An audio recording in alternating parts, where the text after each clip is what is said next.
अस्सलाम वालेकुम। प्रोग्राम सियासी जायचा में खुश आमदीद। मैं हूँ शफकत अली और हमारे साथ मौजूद हैं एस्ट्रोलॉजर मलिक महबूब साहब। आज की इस वीडियो में गुफ्तगू करेंगे इंडिया पाकिस्तान स्टैंड ऑफ।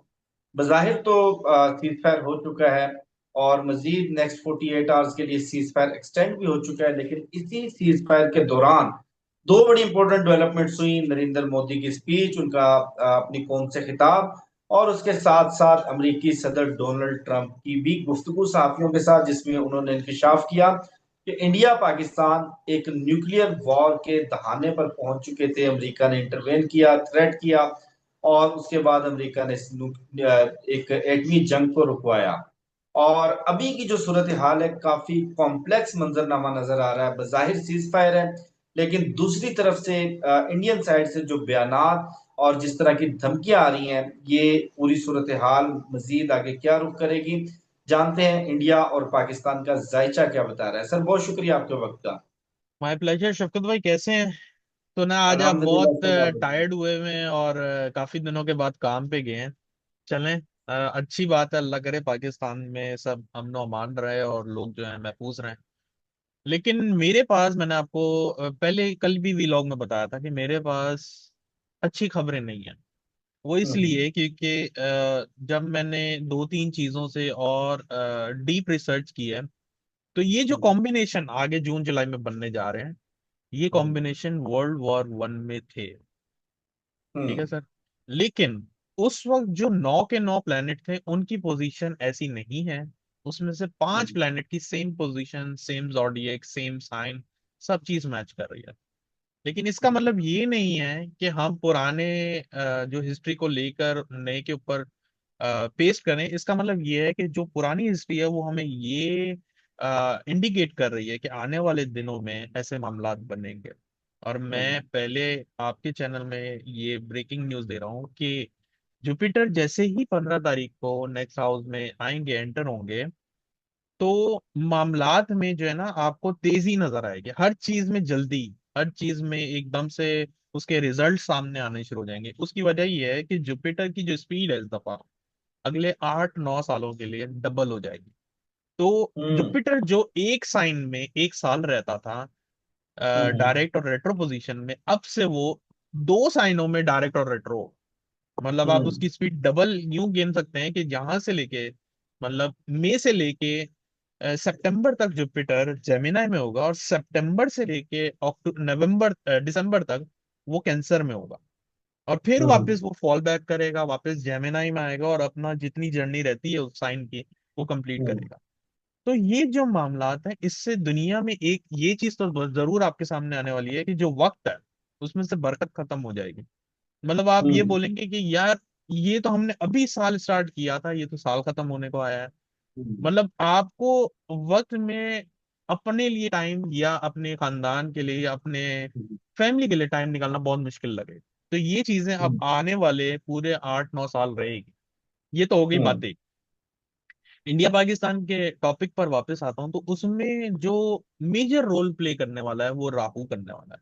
और हम्म। राहु अनफॉर्चुनेटली 18 तारीख को साइन हम्म। चेंज कर रहा है, 18 मई को। अब ये हम्म। 18 मई का मतलब ये नहीं है कि ये फौरन ट्रिगर हो जाएगा मामला। इसका मतलब ये है हम्म। कि 18 मई से एक सीडिंग होगी।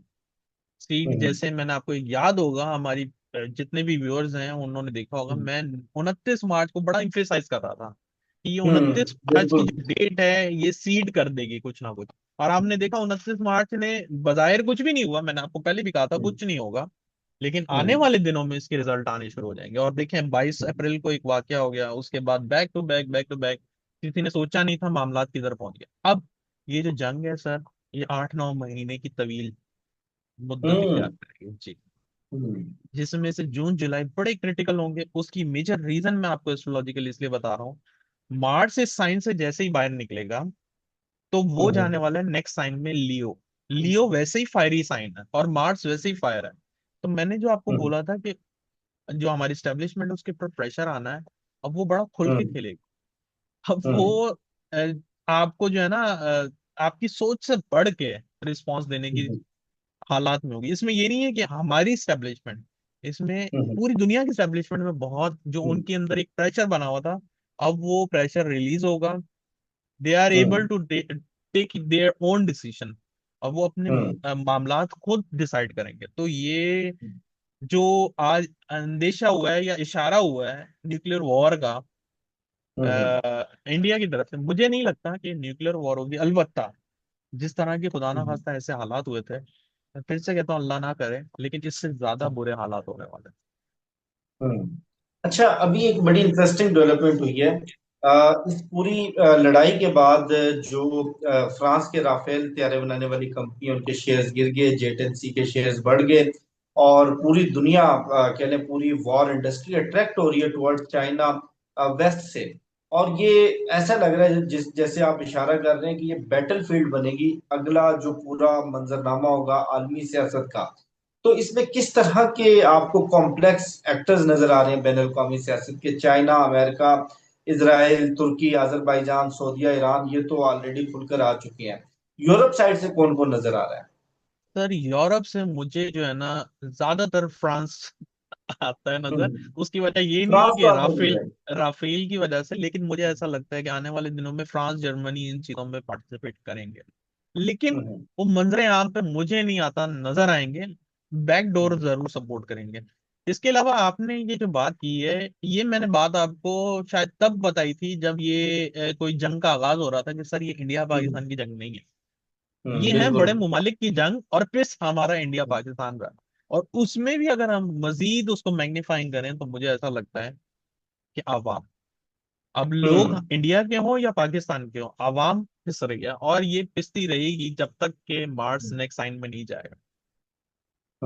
अच्छा, आपने एक और बात की कि वक्त बड़ी तेजी से गुजरेगा, और आपने कहा वक्त में बरकत खत्म हो जाएगी। इसको ऐसे भी तो ले सकते हैं कि कई सदियों की, कई दहाइयों की जो तब्दीलियां हैं वो चंद महीनों में हो जाएंगी, just like artificial intelligence, just like technological superiority, जो दुनिया में किसी को मालूम भी नहीं था, वो इमेजिन भी नहीं कर सकता था। चाइना ने वो पूरी दुनिया की टेक्नोलॉजी को आउट क्लास कर दिया।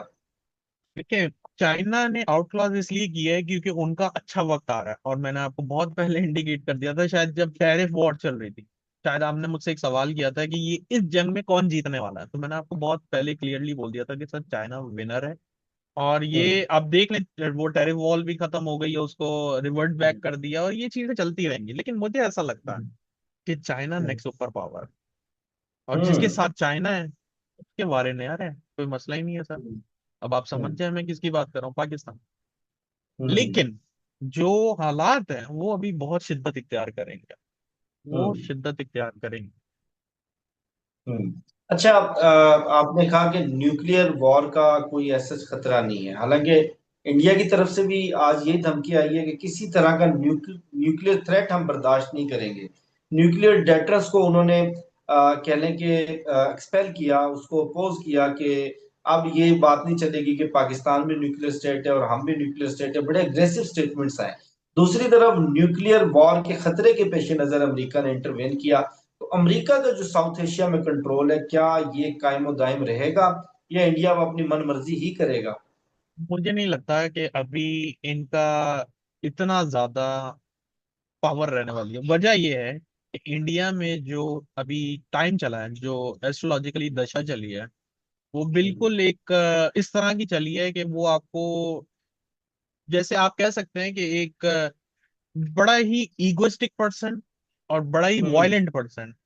अब हम्म। इंडिया के ऐसे आपके हालात नजर आएंगे, बहुत वायलेंस होगी उधर, और वो हम्म। हर एक के साथ वायलेंटली ही रिस्पॉन्ड करने वाला है। तो मुझे ऐसा लगता है कि अभी वो नहीं सुनेगा किसके। और इंडिया के अपने रिएक्शन, अंदरूनी हालात। जी, इंटरनल हालात तो उनके डिस्टर्ब होंगे, लेकिन मुझे ऐसा लगता है कि अभी वो बहुत वायलेंटली हर एक को अप्रोच करेगा, चाहे हम्म। पाकिस्तान हो चाहे कोई भी हो। एक और हम्म। मैं कमेंट में पढ़ रहा था सवाल कि क्या इंडिया चाइना की इख्तलाफात हो सकते हैं, मुझे नहीं लगता, वो साइड अभी इफेक्टेड नहीं है।